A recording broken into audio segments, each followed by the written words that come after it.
through the end of the decade, base rate make up more than half of the monthly bill for resident and about half small business. Without this protection, we face the possibility of a big increase in this rate. Since our regulators and the utilities struggle with meeting the new federal air quality standard. Senate Bill 1349 will give our state officials and our power companies more time to focus on this problem, and I hope come up with some ways to meet this standard without jacking up the price.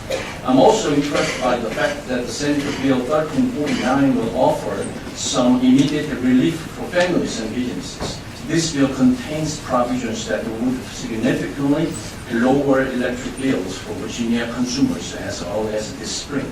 I hope the committee will not pass up this opportunity to help Virginia businesses and families. Thank you very much.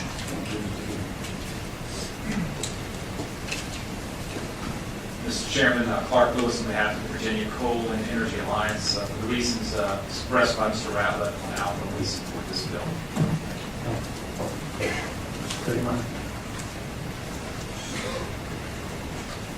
Mr. Chairman, members of the committee, good afternoon. I'm Jay Stegmeyer, County Administrator with Chesterfield County, and I'd also like to point out that the Chairman of our Board of Supervisors, Steve Ellsworth, is also here today to support this, and thank you for that opportunity. Our county is the home of one of Dominion's largest generating facilities, the Chesterfield Power Station. This facility's positive impact goes far beyond the 270 people it employs and the more than $4 million a year it pays in local taxes. The Chesterfield Power Station has enabled Chesterfield County and Central Virginia to attract major new development projects and to expand existing businesses, thanks in large part to the provision of reliable, affordable energy. Over the last 10 years, these projects have brought $3.2 billion in planned capital investment and 8,000 new jobs to our area. These projects fuel Central Virginia's economic engine and contribute to making Virginia one of the top states in the nation for business. To stay on top, we have to continue to maintain this business climate and ensure reliable, affordable energy. Just this year, we worked with the Commonwealth to announce that Tranland Shandog Paper Company would invest $2 billion to locate here and create 2,000 new jobs. The availability of reliable, affordable energy was a key component in making this unprecedented deal possible for Central Virginia. Chesterfield County is very concerned about the possible effects of the EPA's Clean Power Plan and the effects, what those effects will do to the Chesterfield Power Station. The Clean Power Plan has targeted Virginia for some of the steepest carbon standards in the country. With this kind of uncertainty, we believe that the Chesterfield Power Station and Virginia's other coal-fired units should remain viable for as long as possible. Our state government and our utilities need time to respond to this rule in a way that protects our economy and ensures that power remains affordable for those who do business here and for the millions of Virginia residents whose quality of life depends on it. Looking forward, Chesterfield would request that you allow the regulators and utilities to focus for the rest of this decade on dealing with these unprecedented regulations in ways that won't send power prices soaring. We need time to focus on these challenges, and we appreciate your support. Thank you very much for your time. Mr. Chairman, Brian Ball, represent Gerdau Steel, which many of you have known as Shackwell Steel. People who have been with the area. We're the largest single-site user of power on the Dominion's grid. Everybody's taking a little bit of a gamble as far as what the future is going to bring, but for us, it was we support this measure because of the predictability we think it will bring us to our rates, which allows us to plan our business for the future. Thank you.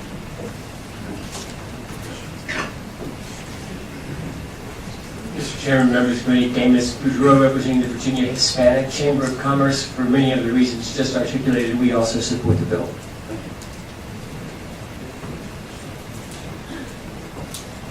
Mr. Chairman, Keith Barnes with the Virginia Chamber of Commerce. We also support the bill.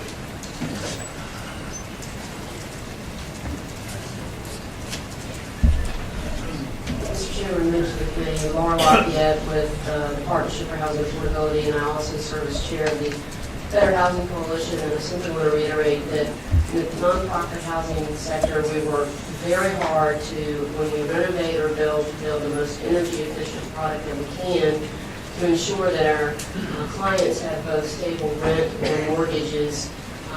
We have to do that because we can't leave them with the utility bill they can't afford. So this is a measure that will ensure stability, greater stability in the rates going forward. So for that reason, we support the bill. Thank you very much.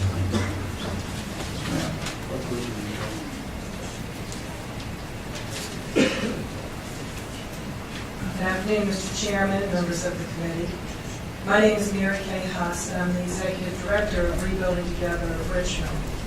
We're a nonprofit that repairs and rehabilitates homes in our city for low-income, senior, and disabled homeowners.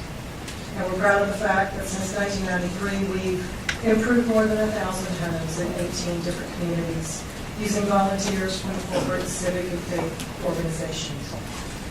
As I said, our clients are low-income homeowners, and energy bills are a major part of their budget. Therefore, my organization does support Senator Wagner's bill. I believe it will be a very effective way to protect our low-income families from possible rate instability in their energy bills. Thank you.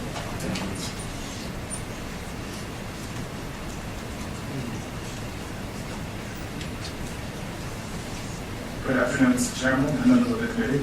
My name is Reginald Gordon, and I'm the Chief Executive Officer of the American Red Cross of Virginia. Thank you for this opportunity to address you today. At the American Red Cross, our mission is to prevent and alleviate human suffering. Thus, we come face to face with human needs every single day. And we know that far too many of our fellow Virginians have increasingly hard times making ends meet. It's a struggle for them to pay bills and keep their expenses under check and keep their families safe and warm. So we support Senate Bill 1349. We believe it offers years of energy price stability for Virginia families by holding electric base rates in check. If this bill fails to pass, I believe there's a big risk that those rates could go up quickly and substantially in the next few years.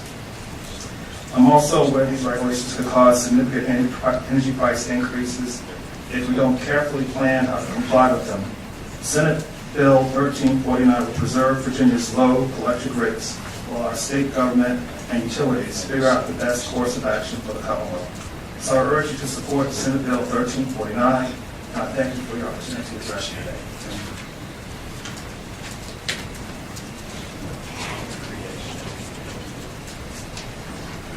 Good afternoon, Mr. Chairman and members of this committee, and particularly to my favorite state senator, Representative Dance. My name is Rodney Thomas, and I'm the legislative representative for the Virginia State Conference of the NAACP. I appreciate the opportunity to speak to you today and tell you that the NAACP, Virginia State Conference, supports Senate Bill 1349. We urge you to pass it. This is one of the few bills that I've heard this week that takes into consideration the business community and the low and moderate income communities of the residents.